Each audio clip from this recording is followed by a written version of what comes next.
जय श्री कृष्णा दोस्तों।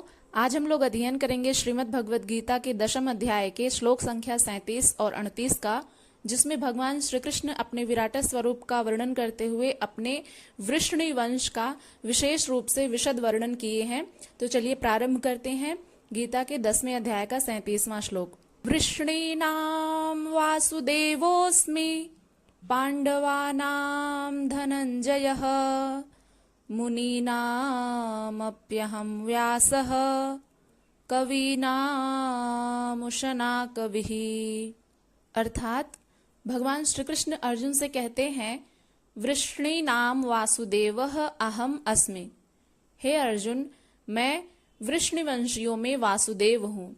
वृष्णिवंश यादवों की एक प्रमुख शाखा है जो भगवान श्री कृष्ण से संबंधित है।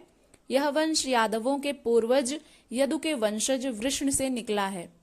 प्राचीन भारत में वृष्ण वंश का एक महत्वपूर्ण कबीला था और वे द्वारका के निवासी थे। तो वृष्ण वंश भगवान श्री कृष्ण के वंश से संबंधित है, यादवों के वंश से संबंधित है। तो इसी का विशद वर्णन भगवान श्री कृष्ण ने इस श्लोक में किया है।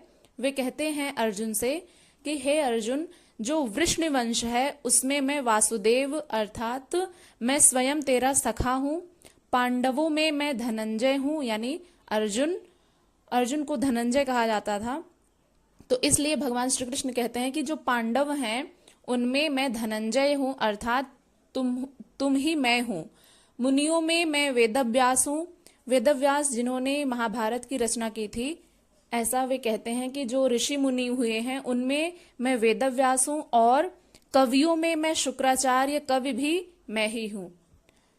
तो भगवान श्री कृष्ण ने अपने वंशज का यहाँ पर अपने वंश का वर्णन किया है कि वृष्ण वंश में मैं वासुदेव अर्थात सर्वत्र वास करने वाला देव हूँ। पांडवों में मैं धनंजय हूँ और पुण्य ही पांडु है और आत्मिक संपत्ति ही स्थिर संपत्ति होती है। तो पुण्य से प्रेरित होकर आत्मिक संपत्ति को अर्जित करने वाला धनंजय मैं हूँ। धनंजय किसको कहते हैं? जो पुण्य से प्रेरित होकर के आत्मिक संपत्ति को अर्जित करे, उसको धनंजय कहते हैं। तो इसलिए भगवान श्री कृष्ण कहते हैं कि पांडवों में मैं धनंजय हूँ। मुनियों में मैं व्यास हूँ। वेदव्यास जिन्होंने महाभारत की रचना की थी, अभी अभी हमने बताया जैसा कि। तो आगे कहते हैं कि परम तत्व को व्यक्त करने की जिसमें क्षमता है वह मुनि मैं हूँ। परम तत्व को जो व्यक्त कर पाते हैं, परम तत्व परमात्मा को व्यक्त करने में जो सक्षम है, वो मुनि मैं हूँ। कवियों में उष्णा अर्थात उस परमात्मा में प्रवेश दिलाने वाला काव्यकार मैं हूँ। यानी जो कवि लोग होते हैं उनमें शुक्राचार्य कवि मैं हूँ, जो परमात्मा में प्रवेश दिला देते हैं, ऐसा काव्यकार मैं हूँ।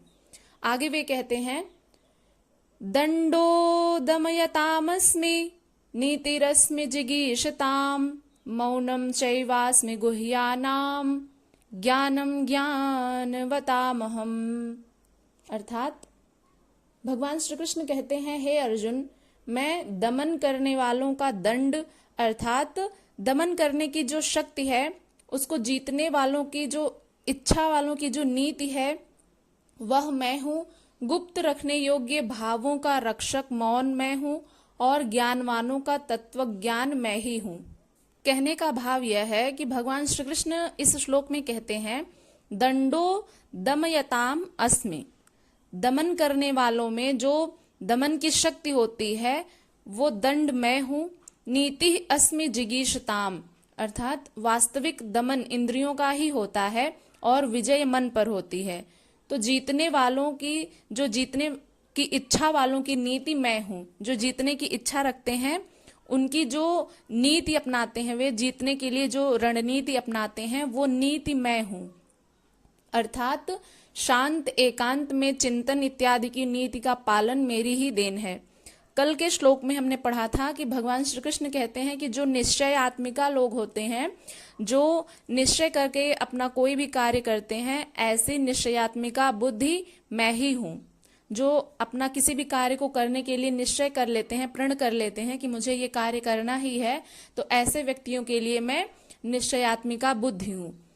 अब इस श्लोक में वही बात कहते हैं कि जीतने वालों की जो इच्छा है जो जीतते हैं उनकी जो इच्छा है उसके लिए जो वो रणनीति अपनाते हैं वो नीति मैं हूं, अर्थात शांत एकांत में चिंतन इत्यादि की नीति का पालन मेरी ही देन है। और गुप्त भावों का रक्षक मौन मैं हूं, जो भावनाएं व्यक्त नहीं की जा सकती हैं उनका रक्षक जो मौन होता है वो मैं हूं। जैसे कोई व्यक्ति यदि आपसे रहस्यात्मक बात कह दे और वो व्यक्ति यदि उसको प्रकट नहीं कर रहा है किसी के सामने, तो वो जो आपकी गुप्त बात को, आपकी रहस्यात्मक बात को छिपा करके रखा है, तो ऐसा वह जो रक्षक मौन है, जो उसका चुप है, उसकी एक चुप्पी, वो जो मौन है, वो भगवान श्री कृष्ण कहते हैं कि वो मौन मैं हूं।